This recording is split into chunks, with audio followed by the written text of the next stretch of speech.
are these people? Will the NLRB deliver a victory for Amazon and overturn historic union election? What's your thoughts just right out the bat? What's your bets, Colin? Probably, honestly. Okay. But I can explain more after. But Cool.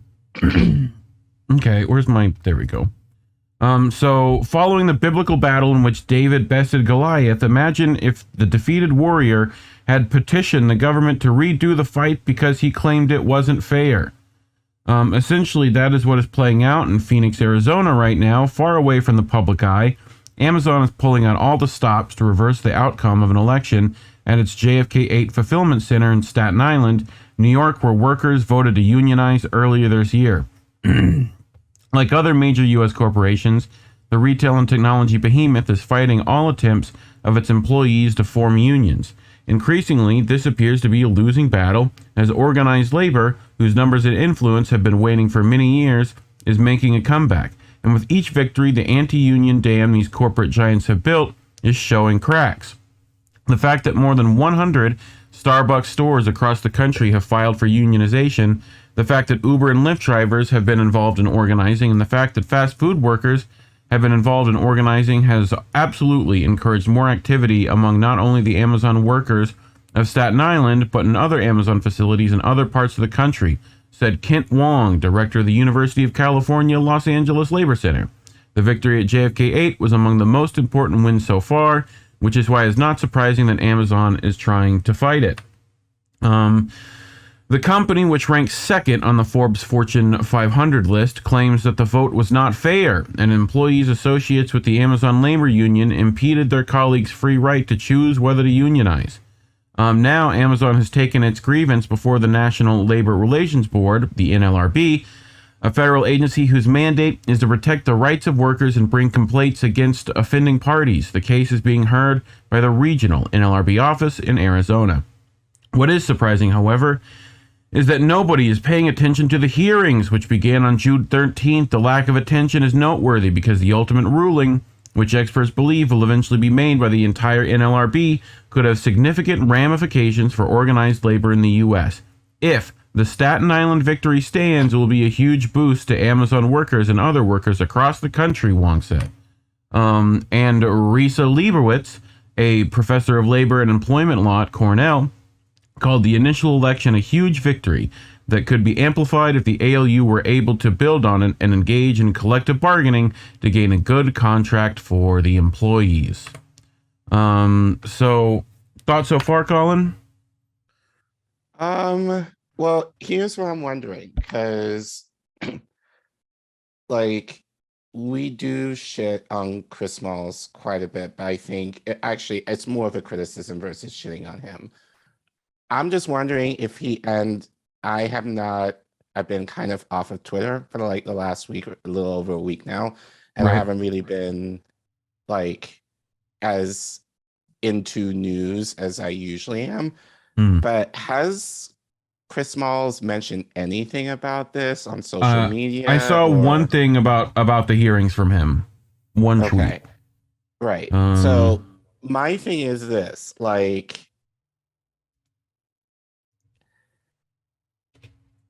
it just makes me wonder, because the idea of organizing is thinking long term. Like, so the idea that this is what, the NLRB is doing shouldn't be a surprise to the ALU.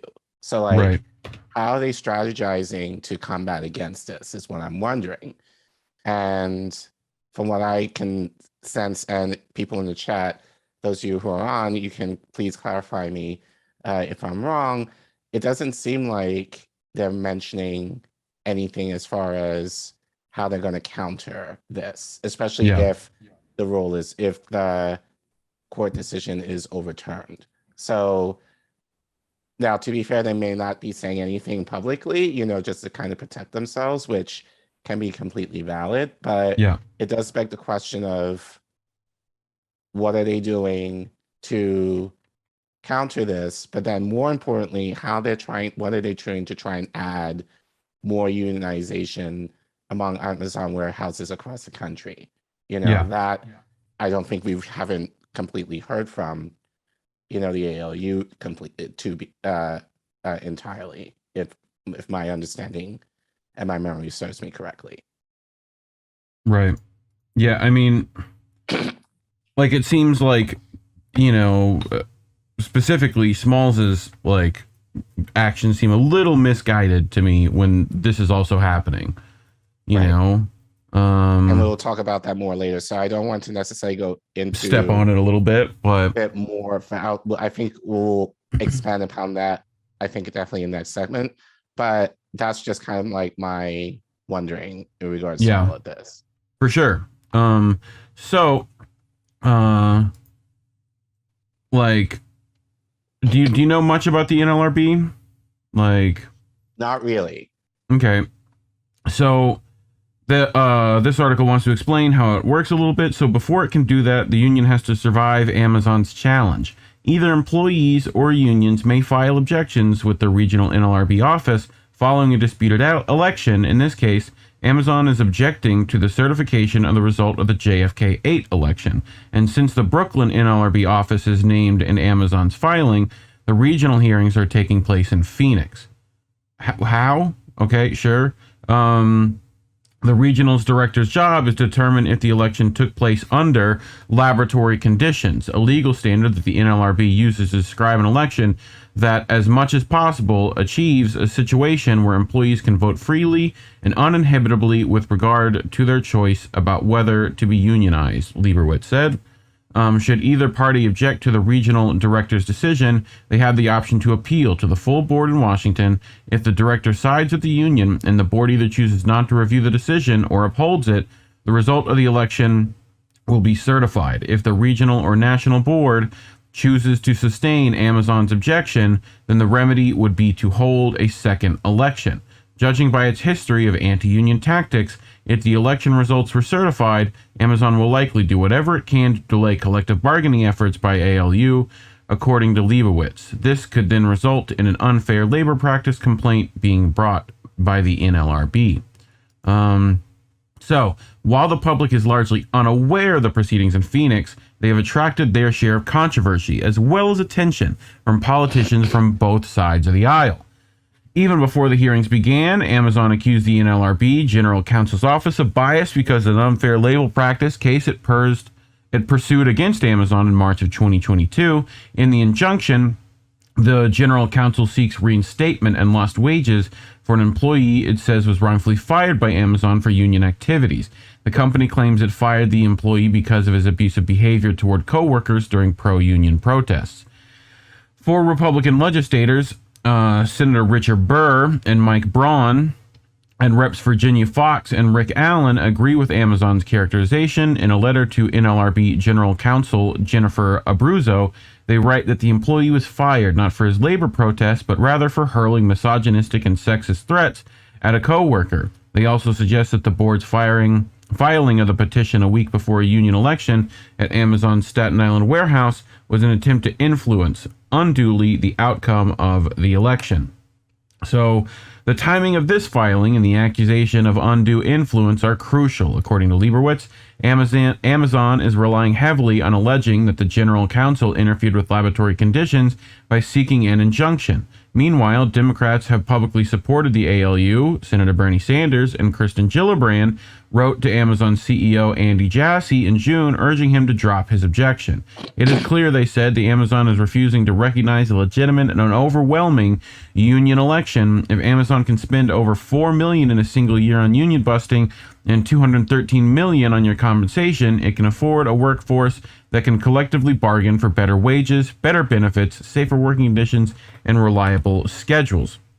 As for these ongoing hearings, it does not seem that Amazon has been all that successful in convincing the NLRB that the union is interfering with the employees' free choice, said Stave Abraham, a professor of employment law at State University of New York, Oswego. For both Amazon and the ALU, the protracted legal battle is also trial in the court of public opinion.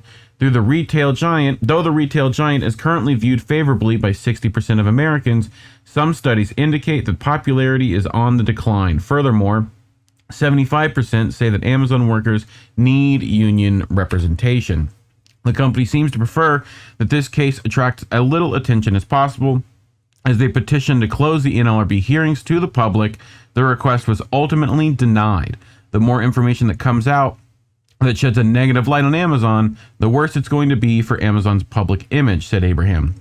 In that regard, at least things are going the way of Amazon, which must be delighted that the media is largely ignoring the hearings so far. So, I mean, yeah, what's your summary so far? I mean, it's going. I mean, all of this, I think, is going as I think we've talked about this before. Yeah, it's going as expected. Pretty much. You know, media is not covering it. Bigger independent media channels, as far as I know, are not necessarily covering this either. Yeah. You know, so it's interesting, like Breaking Points, I think was among the first that had Chris Smalls on, you know, when he got fired from Amazon. And I don't think they've had him on back since, you know, they won unionization at the Factory 8 in JFK 8 Right. in Staten Island. But I think, especially in regards to this, you would think that they'll be continuing. This would be giving, more of his, like, you know, and I haven't seen this talked about even at his other appearances that he's been making recently, or in any of the publicity that he's done. He didn't bring it up at the White House, you know. No. So, like, so it kind of goes to my wondering of, like, what's the end game here? What's the long-term plan? It's just the idea to me that seems like, oh, we won unionization at this one place. Great. Right. And let's try and get some more. Like, okay, great. Well, how do you plan to do that? And how do you plan to counter against Amazon, you know, for what they're doing right now? You knew, I would expect that the ALU would be aware that Amazon would essentially be coming after them. So how are you going to counter against that? But I feel like if this were to go back to a vote,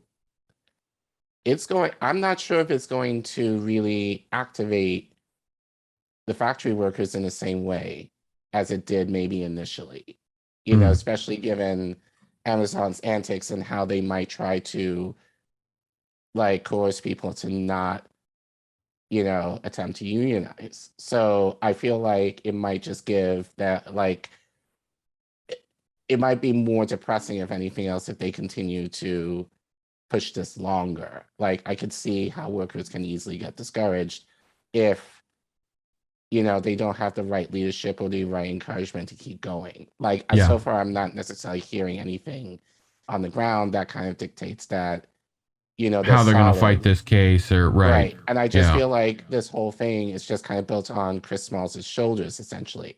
You know, and it's like, that really shouldn't be the case. It should be held among the factory workers there. So, like, if they're being encouraged to push forward, that's one thing. But I don't have any indication that that's happening. So it just seems like Chris Smalls is essentially like the figurehead of this whole thing.